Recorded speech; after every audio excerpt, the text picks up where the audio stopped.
नमस्कार, जय Hind, Vande Mataram. AD news के लिए मैं किशोर यदुवंशी। इस समय मैं मीरा रोड में हूं और यहां पर अखिल भारतीय ब्राह्मण स्वाभिमान परिषद की एक बैठक आयोजित की गई रामदेव पार्क में। और इस बैठक का मुख्य उद्देश्य क्या है?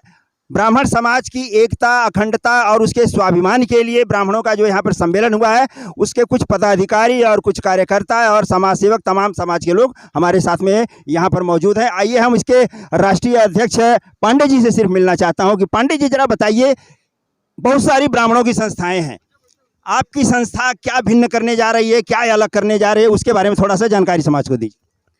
देखिए, सब संस्थाएं जितनी भी होती हैं, सबका उद्देश्य एक ही होता है कि किसी भी समाज की संस्था होगी, उसका उद्देश्य होता है समाज के हित में कार्य करना।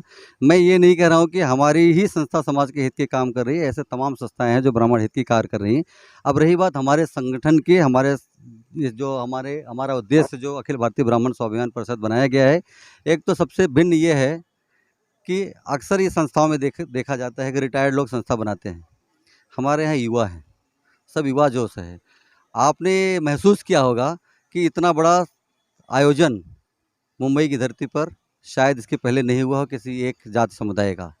तो वो हमारे युवाओं का जोश है, हमारे कर्ताओं में इतना जोश है कि ये तो अभी छोटा ही है, इससे भी बहुत बड़ा कार्यक्रम आगे करने जा रहे हैं। समाज के हित की बात सदैव हमारे लिए सर्वोपरि है, हम लोग करते रहेंगे।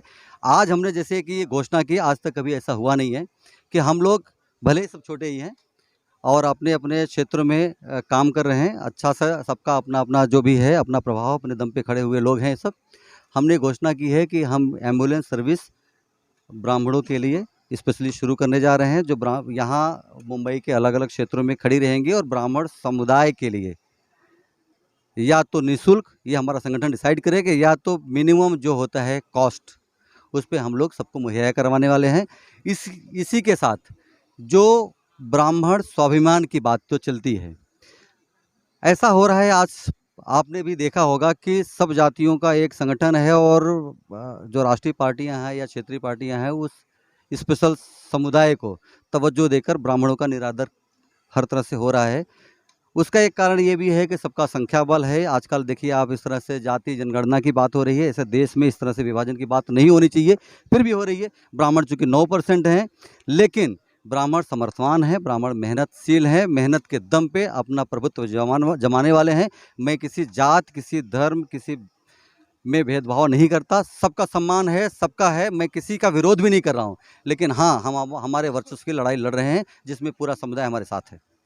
सनातन धर्म में जो विघटन हो रहा है, उसका सबसे ज़्यादा जिम्मेदार जो दूसरी जातियां हैं, एससी ओबीसी जो हैं, वो सबसे ज़्यादा उस विघटन का कारण जो है ब्राह्मण को ही मानते हैं। इससे आप कहाँ तक सहमत हैं?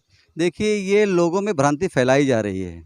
अगर ऐसा होता तो जो वेद पुराण शास्त्र जितने भी हैं वो ब्राह्मणों ने लिखे हैं, कर्मकांड से लेकर जितनी पद्धतियां हैं। आप ये विघटन की बात करते हैं, मैं तो बोलता हूँ ब्राह्मण ने पूरे समाज को एक रखा था। आपने ब्राह्मण के महत्व को कम कर दिया तो समाज विघटित हो गया। आप ब्राह्मण को महत्व देना शुरू करिए, आपका समाज एक हो जाएगा, पूरा सनातन धर्म एक हो जाएगा। सनातन को बांधने की कड़ी, जो गांठ है, वो ब्राह्मण है। जितने भी साधु संत हैं, मठाधीश हैं, वो मठों से, मंदिरों से बाहर नहीं निकल रहे हैं, जबकि दूसरे समाज के लोग जो हैं वो अपने समाज को संगठित करने के लिए, और मजहब के जो पंथ के लोग हैं, अपने समाज को संगठित करने के लिए घरों से बाहर निकल रहे हैं, मस्जिद से, जैन मंदिर से या दूसरी भी जगहों से जो उनके धार्मिक स्थल है वहाँ से बाहर निकल रहे हैं। हमारा हिंदू समाज क्यों नहीं कर रहा है सर? देखिए, आपने सुना होगा जो ईसाई धर्म है, वहाँ से एक आदेश होता है तो सारी दुनिया मानती है, उनके मानने वाले। जैसे वैसे ही दूसरा समुदाय है, मुस्लिम समुदाय है, अगर वहाँ से एक आदेश हो गया दिल्ली से तो सबको मानना पड़ता है। बट हमारे यहाँ क्या है, भांति भांति के लोग हैं, अलग अलग बातें करते हैं। तो जो हमारे ऋषि मुनि साधु जितने भी हैं, वो अपनी जगह बैठे हैं, ठीक है, हमको उनके पास जाना चाहिए। वो हमारे पास क्यों है? हमेशा प्यासे को जाना चाहिए, सब थोड़ी आपके पास क्यों आपके पास चल के आएगा। और रही बात जो वहाँ से दिशा निर्देश हो, हमको उसका अनुसरण करना चाहिए। अब वो वहाँ से आके हमारे बीच में कहेंगे, हम ही उनका मजाक बनाएंगे, तो हमारे बीच आके क्या करेंगे? इसीलिए संगठन है, हमारे स्वाभिमान को जगाने के लिए, हमको बताने के लिए, हमारे बच्चों को शिक्षा देने के लिए, हमारे सनातन धर्म की पहचान जो आज ज़रूरत है लोगों को बताने की। सनातन धर्म सबसे पुराना धर्म है। आप देखिए, आपने पढ़ा होगा इतिहास, यहूदी जब उनका देश नहीं रहा द्वितीय विश्व युद्ध के बाद, तो उन्होंने कोई फंक्शन मनाया नहीं था। जब तक उन्होंने अपना देश नहीं पा लिया। आज इसराइल करके उनका देश है और सम्मान के साथ बहुत कम संख्या में है, लेकिन बहुतायतों से लड़के कई बार हरा चुके हैं। तो ऐसे ही ब्राह्मण समुदाय है। हम किसी जाति धर्म वाले से नहीं लड़ रहे हैं, हमारे अस्तित्व की लड़ाई लड़ रहे हैं। हमारा जो गौरव रहा है उसको पुनः स्थापित करके हम लोग दिखाएंगे। हिंदू समाज आपस में ही फूट का शिकार हो रहा है, आपस में ही लड़ करके एक दूसरे को जाति और समाज के नाम पर फूट नहीं डाली जा रही है दूसरे लोगों की वजह से। ऐसा कुछ नहीं है, सिर्फ कुछ लोग हैं और उसमें से बहुत कुछ आप पता करोगे, बहुत कुछ लोग धर्म परिवर्तन कर चुके हैं। वो आके नाम तो अब हिंदू है लेकिन दूसरे धर्म के लोग हैं और वो ऐसी बात करते हैं। बाकी जो अगर सही में सनातनी होगा कभी अपने धर्म की बुराई, क्योंकि सबसे बड़ा धर्म होता है अपने शरीर का जितना भी अंग है और जितनी भी सामर्थ्य है, आप पूरे जोश के साथ अगर आप धर्म को दे देते हैं, उसके लिए आप पूरा त्याग कर देते हैं, तो भी आपका त्याग कम पड़ता है। हमारा धर्म इतना बड़ा होता है। चलिए, धन्यवाद। आप महिला हैं और महिला समाज को, अपने समाज के लोगों को आप लोग इकट्ठा कर रही हैं, तो आपने इस प्रोग्राम में क्या नया देखा है, क्या नया पाया है? बोलिए। नया हमारे समाज में पहली बात तो जो मतलब सारे संगठन नए नए दूसरे संगठन के लोग भी आए थे और उनका भी बहुत सम्मान हुआ। महिलाएं भी थोड़ी संख्या में आई थी क्योंकि ब्राह्मण महिलाएं अभी भी उतनी जागरूक नहीं हैं, या ये कहिए कि कोई लेके नहीं आता अपनी महिलाओं को। खास करके उत्तर भारतीय समाज की महिलाएं समाज में निकलना नहीं चाहती हैं, आप कहना चाहते हैं? महिलाएं निकलना चाहती हैं लेकिन या तो वो व्यस्तता के कारण या फिर पुरुष निकलने नहीं देना चाहते होंगे, ऐसा भी हो सकता है।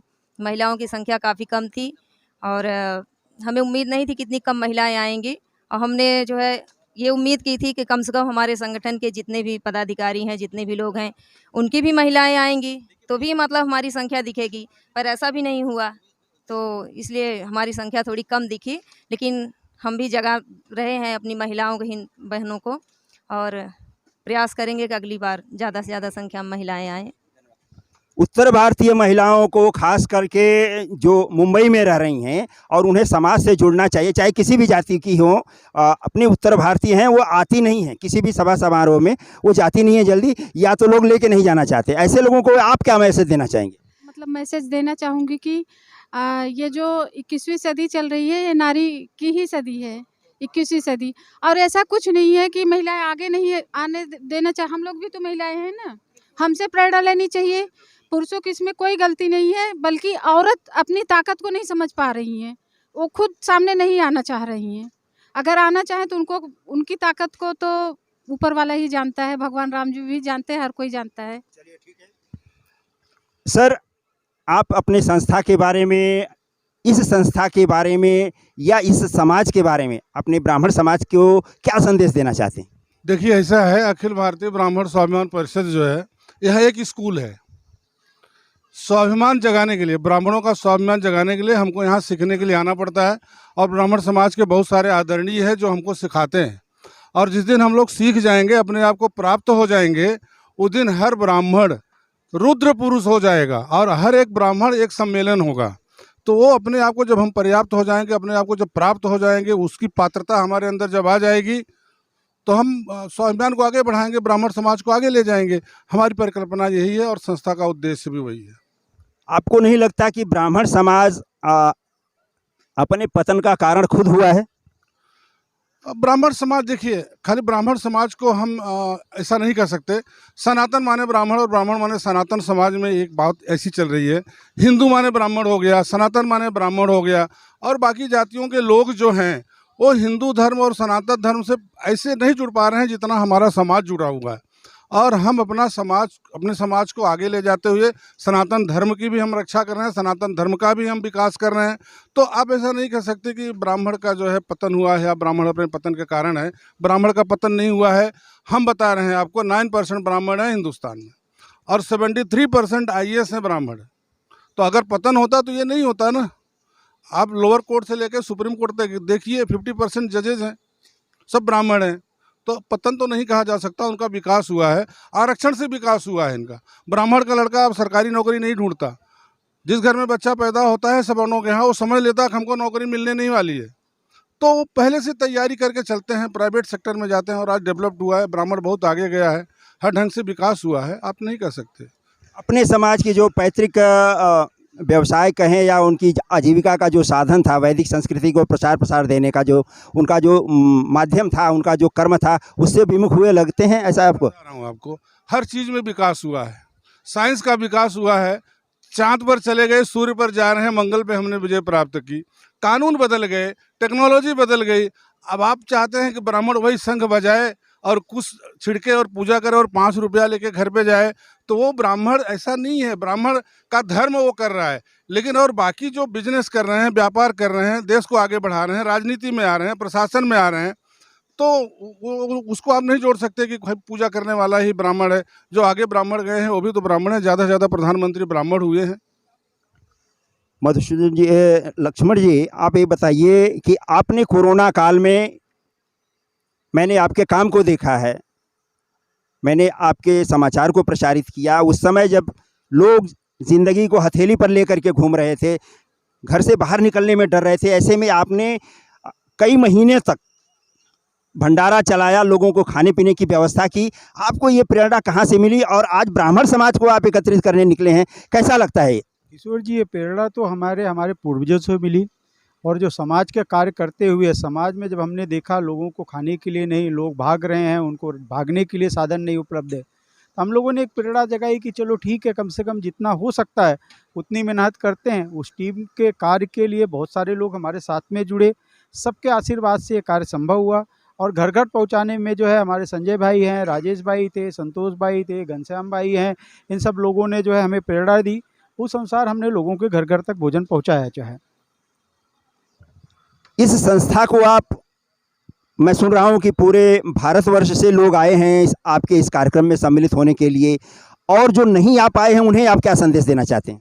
जो नहीं आ पाए हैं, हम आपके माध्यम से उन्हें संदेश पहुंचाएंगे। और कार्यक्रम बहुत बृहद हुआ, और आपस में जो जोड़ने का हमारा लक्ष्य था और ब्राह्मणों में जो स्वाभिमान जगाना था, वही हमारा लक्ष्य था, और दोनों लक्ष्य हमारा जो है संभव हुआ है जो है।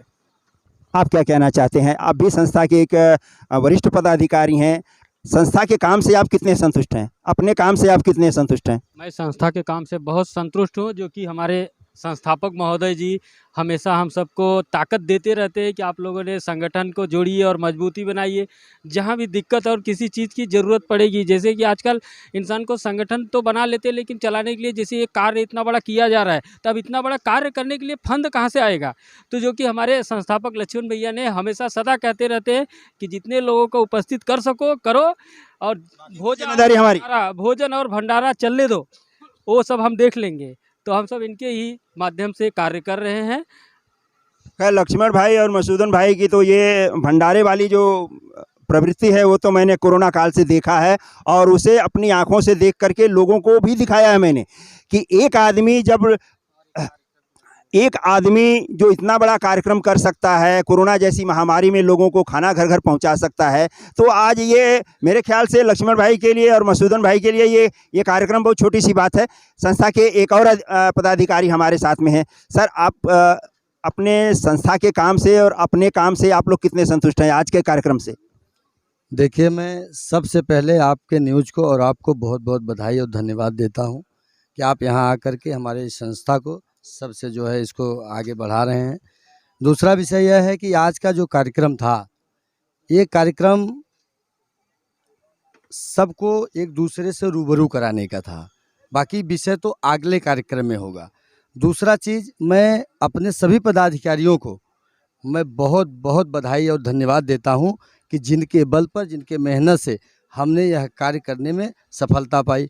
दूसरा, हमारे राष्ट्रीय अध्यक्ष, संस्थापक महोदय, हमारे लीगल सेल के आदरणीय डी.के. पांडे जी, महेंद्र पांडे जी, ऐसे तमाम जो हमसे श्रेष्ठ हैं, अग्रज हैं, उनके सानिध्य में हम लोगों को जो कार्य करने का आनंद आया और जो आज देखा, सचमुच में काबिल तारीफ था।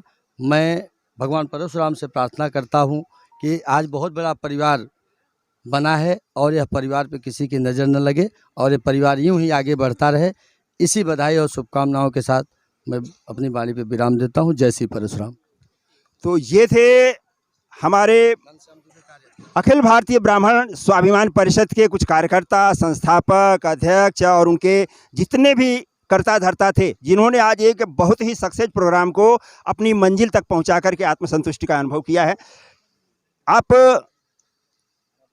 इस संस्था को कहां तक देखना चाहते हैं। पूरे मुंबई में पहली बार ऐसा हुआ है कि ब्राह्मणों की संस्था ने इतना बड़ा कार्यक्रम किया है, जबकि ब्राह्मणों में लोग बोलते हैं, पुरानी एक कहावत है कि ब्राह्मण जो है कभी जो है एक जगह इकट्ठा इतना नहीं हो सकते, पर ये आज संभव हुआ है। कैसे हुआ? मैं पहली बार ऐसे कार्यक्रम में किसी ऐसे कार्यक्रम में आया हूं और मुझे यह देख कर के बहुत अच्छा लगा और आश्चर्य भी महसूस हो रहा है कि इतने ब्राह्मण एक जगह पर कैसे एकत्रित हो गए। एक देश के लिए, एक राष्ट्र के लिए एक स्वस्थ देश होना जरूरी है और एक देश के निर्माण में समाज का बहुत महत्वपूर्ण योगदान होता है और एक समाज को जो उत्प्रेरक है, जो दिशा निर्देश देता है, वो ब्राह्मण समाज ही दे सकता है, ऐसा मेरा मानना है, जो सदियों से हमेशा चला आया है। जैसे कि इसका नाम है स्वाभिमान रखा हुआ है, तो आज ब्राह्मणों को आवश्यकता है अपने अंदर के स्व को जागृत करने का। अगर उनके अंदर का स्व जागृत होगा तो समाज को अच्छी तरह से वो दिशा निर्देश देंगे। अभी किसी भाई ने बोला, किसी ने प्रश्न पूछा था कि ब्राह्मण के ऊपर आरोप लगते हैं कि वो समाज का विघटन करता है या समाज को तोड़ता है, लेकिन मेरा मानना है कि देश हमारा एक है माला, और माले में जो मोतियां हैं वो हमारे समाज के विभिन्न प्रकार के हिस्से हैं, लेकिन वो जो धागा है ना, वो मैं ब्राह्मण समाज को मानता हूँ, जो सारे मोतियों को इकट्ठा करके एक माला बना देता है, जिससे एक राष्ट्र का निर्माण होता है, एक स्वस्थ देश का निर्माण होता है, ऐसा मेरा मानना है। तो मुझे कहीं नहीं लगता है कि ब्राह्मण समाज किसी को तोड़ता है, बल्कि जोड़ने का कार्य करता है। भोजपुरी इंडस्ट्री के जो है कुछ कलाकार आ गए हैं, मैं उनसे बात करना चाहता हूं। सर, पहले तो आप अपना परिचय दीजिए, क्योंकि मेरी भी मुलाकात आपसे पहली है, मेरे दर्शकों की भी मुलाकात आपसे पहली मुलाकात होगी, तो अपने बारे में थोड़ा सा परिचय दीजिए और अपने काम के बारे में थोड़ा सा बताइए। जय श्री राम, जय भगवान परशुराम। मैं अभिनेता निर्माता रमेश द्विवेदी, मैं इसी मीरा रोड में रहता हूँ और ब्राह्मण समाज से हूँ। द्विवेदी लगा है तो आप समझ सकते, भारद्वाज गोत्र है मेरा। उत्तर प्रदेश सुल्तानपुर जनपद से हूँ। हम और दुर्गेश पांडे जी जो है बहुत पहले से ही जुड़े हुए हैं थिएटर के माध्यम से, बाद में फिर जो है ऐसे कार्यक्रमों में। आज का ये जो आयोजन रहा है, पहली बात तो मीरा भाईंदर की धरती पर आयोजन तो आए दिन होता है, खासकर काजल ग्राउंड तो इसके लिए हमेशा बुक ही रहता है, लेकिन जिस तरह से ब्राह्मणों के बीच में एक प्रतिस्पर्धा रहती है और एक छतरी के नीचे जल्दी ब्राह्मण इकट्ठा नहीं होते हैं, लेकिन यहाँ पे मैंने देखा कि सिर्फ मीरा भाईंदर के नहीं, न्यू बॉम्बे से लेके कल्याण से लेके मलाड, अंधेरी, गोरेगांव, लगभग हाँ, मतलब सारे दिग्गज ब्राह्मण जो जिनकी पहचान है सब जानते हैं, सारे लोग आए और बड़े संयम के साथ सबने यहाँ पर अपनी उपस्थिति दर्ज की। सबने जो है कार्यक्रम को सराहा, क्योंकि हम तो दर्शक दीर्घा में थे, काफ़ी लोग का मैं कन्वर्सेशन सुन भी रहा था। तो कुल मिला के ये लगा कि जो एक ब्राह्मणों की उपेक्षा हो रही हर तरफ से, और जबकि ये एक षड्यंत्र है, एक राजनीतिक षड्यंत्र है, क्योंकि ब्राह्मण हमेशा बुद्धि का जो डिपार्टमेंट रहा है ब्राह्मणों पास, आज कोई भी पार्टी देख लीजिए, राजनीति में ब्राह्मणों का ही वर्चस्व रहा है, और अगर कोई महान नेता बना भी तो उसके पीछे किसी ब्राह्मण का हाथ रहा होगा। तो ऐसे में ब्राह्मण अपनी उपयोगिता अब समझ रहा है कि नहीं, हमको अब एक होना पड़ेगा, और जिसका एक सार्थक प्रयास ये इस अखिल भारतीय ब्राह्मण स्वाभिमान परिषद के द्वारा ये किया गया। तो बड़ा हर्ष होता है। हम लोग अपना व्यावसायिक, सबका अपना अपना क्षेत्र है, लेकिन है तो हम ब्राह्मण ही, तो हमारा अपने कुल, अपने ब्राह्मण कुल के लिए हमारी अपनी एक उत्तरदायित्व है हमारा, तो उसको पूरा करने का जो भी मौका मिलता है हम लोग जो है करते हैं और करते रहेंगे। आज मुझे बड़ा अच्छा लगा, तो मैं इसके लिए धन्यवाद देना चाहूँगा इस परिषद के संस्थापक श्री लक्ष्मण द्विवेदी जी को, अध्यक्ष दुर्गेश पांडे जी को, कि ऐसे ही आयोजन होता रहे और जहाँ भी होगा हम लोग एक साथ में एकजुट हैं। जय श्री राम, जय भगवान परशुराम। जय श्री राम। बस जय श्री राम, परशुराम। सर, अपना परिचय बताइए और संस्था के आगामी कार्यकलाप, उसके किस तरह से उद्देश्य हैं, उसकी थोड़ी सी जानकारी। सर्वप्रथम मैं आपको और आपके पूरी टीम को इस कार्यक्रम अखिल भारतीय ब्राह्मण स्वाभिमान परिषद के राष्ट्रीय सचिव होने के नाते हार्दिक बधाई और अभिनंदन स्वागत करता हूं आपका, क्योंकि आपने इतनी अच्छे तरीके से हमारे कार्यक्रम को लाइव लोगों तक पहुंचाया। काफ़ी अच्छा आपने कार्य किया यहाँ पे, उसके लिए आपका आभार व्यक्त करता हूं। अब रही बात आपकी कि इस संस्था के माध्यम से हम क्या मैसेज देना चाहते हैं लोगों को, तो यह हमारा द्वितीय कार्यक्रम था, दूसरा वर्ष था हमारा। तो इस कार्यक्रम के माध्यम से हमारा प्रयास था कि हम अधिक से अधिक लोगों को, अपने समाज के लोगों को एक दूसरे के साथ जोड़ सके। अभी तक हमारे समाज में बहुत से ऐसे लोग थे जो पहली बार घर से निकले समाज के किसी कार्य के लिए। अभी तक सब लोग समय की व्यस्तता के लिए, और कुछ लोगों की मेंटेलिटी ऐसी थी कि वो समाज में आना नहीं चाहते थे काफ़ी बार प्रयास करने के बाद। तो इस कार्यक्रम के माध्यम से हमारा प्रयास था कि पहले हम समाज के सभी लोगों को एक बार एक दूसरों के साथ रूबरू कराए, और समाज में कैसे कार्य करना है और आगे हमें खुद कैसे उन काम करना है, तो एक दूसरे का राय मशवरा लिया गया है। और यह दूसरा कार्यक्रम था। अब इसके बाद हम अपने संगठन को और अपने समाज के लोगों को और अच्छे तरह से जोड़ के एक दूसरे का जो है वार्तालाप करके एक दूसरे के बारे में जानकर अपने समाज में किस प्लेटफॉर्म पे उतर के क्या कार्य करना है उसकी जानकारी इकट्ठा करके फिर हम हमारे समाज के लिए अच्छे तरीके से तैयारी करके और आगे काम बढ़ाएंगे। तो हाँ, बोलिए कुछ। सबसे पहले तो आपके टीम को मैं धन्यवाद देता हूं, जो कि काफ़ी देर से आप लोगों ने मेहनत किया है, हमने देखा है। तो इसके लिए सबसे पहले तो आपकी पूरी टीम को तहे दिल से धन्यवाद। और अखिल भारतीय ब्राह्मण स्वाभिमान परिषद के मैं राष्ट्रीय उपाध्यक्ष हूं, और स्थापना कराते समय हमारे लक्ष्मण प्रसाद द्विवेदी जी और दुर्गेश पांडे जी का बहुत बड़ा सहयोग पड़ा है, जो कि उन्होंने जो है राष्ट्रीय अध्यक्ष दुर्गेश पांडे जी हैं, संस्थापक लक्ष्मण प्रसाद द्विवेदी जी हैं, और राष्ट्रीय कार्यकारी अध्यक्ष घनश्याम दुबे जी हैं, जिन्होंने 1 महीना से इस कार्यक्रम को सफल बनाने के लिए काफ़ी मेहनत किया है। तो मैं सबसे पहले तो उनको मैं तहे दिल से धन्यवाद देता हूँ कि संगठन के ऐसे पदाधिकारी होना बहुत मुश्किल होता है, और अखिल भारतीय ब्राह्मण स्वाभिमान परिषद में मिले हैं, तो उनको मैं तहे दिल से धन्यवाद देता हूं। और आज जो भी यहाँ समाज के बड़े बड़े दिग्गज आए हुए थे, बड़े बड़े उद्योगपति आए हुए थे, मीरा रोड से लेकर के नई मुंबई, पूना, वापी, गुजरात, कई जगह से यहाँ पे आए हुए थे, उन सबको मैं तहे दिल से धन्यवाद देता हूँ। जो भी हम सबसे थोड़ी बहुत स्वागत करने में या कुछ भी इतने ज़्यादा लोग आ गए थे तो थोड़ा सा टूटी फूटी हो गया है, तो इसके लिए मैं आपके न्यूज़ के माध्यम से सभी को हाथ जोड़ करके माफ़ी मांगता हूं। और यह कार्यक्रम बहुत अच्छा सफल हुआ है। मैंने जहां तक अभी देखा है कि ऐसा ब्राह्मण सभा अभी तक कहीं हुआ नहीं है, ये पहला है। तो ये थे इस कार्यक्रम के आयोजक, संचालक, इसके कार्यकर्ता। अगर मेरी ये खबर आपको पसंद आई हो तो इसे लाइक, शेयर और सब्सक्राइब ज़रूर करिएगा। मेरे नीचे दिए हुए नंबर पर आप किसी भी समस्या के समाधान के लिए, किसी भी खबर के लिए आप मुझसे संपर्क कर सकते हैं। नमस्कार, जय हिंद, वंदे मातरम, धन्यवाद।